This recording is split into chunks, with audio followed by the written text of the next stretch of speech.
தமிழகத்தில் சட்டமன்ற தேர்தல் நெருங்க இருக்கிறது. இன்னும் அதிகாரப்பூர்வமான தேர்தல் தேதி அறிவிக்கப்படவில்லை. அதே சமயம் 2 மாபெரும் கட்சிகளும் கூட்டணிகளை சேர்க்கவும் இருக்கும் கூட்டணியை தக்க வைக்கவும் முயற்சித்து வருகின்றன.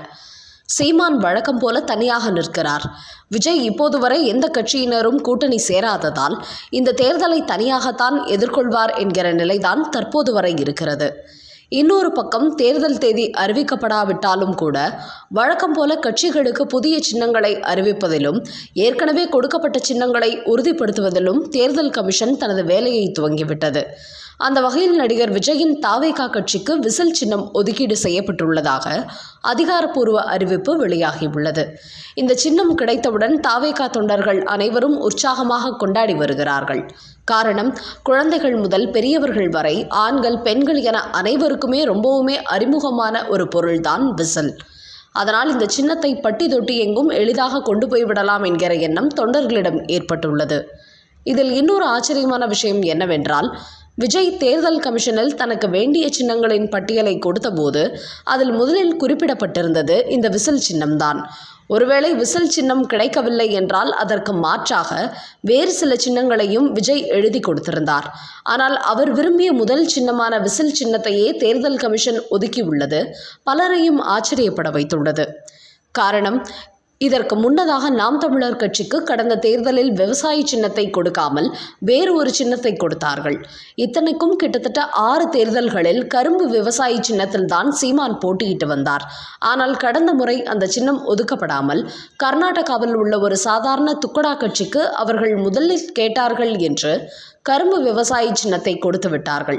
ஒரு இடத்தில் கூட 100 ஓட்டுகளுக்கு மேல் வாங்காத ஒரு கர்நாடக கட்சிக்கு கரும்பு விவசாய சின்னத்தை கொடுத்துவிட்டு கிட்டத்தட்ட 30 லட்சம் வாக்குகளுக்கு மேல் பெற்ற அங்கீகாரம் பெற்ற என்னுடைய கட்சிக்கு அந்த சின்னத்தை மறுத்துள்ளார்கள் என்பதால் மத்தியில் இருக்கும் அரசு தேர்தல் கமிஷன் மூலமாக எனக்கு அழுத்தம் கொடுத்து நான் விரும்பிய சின்னத்தை தரவில்லை என்று அப்போது பரபரப்பாக சீமான் குற்றம் சாட்டினார்.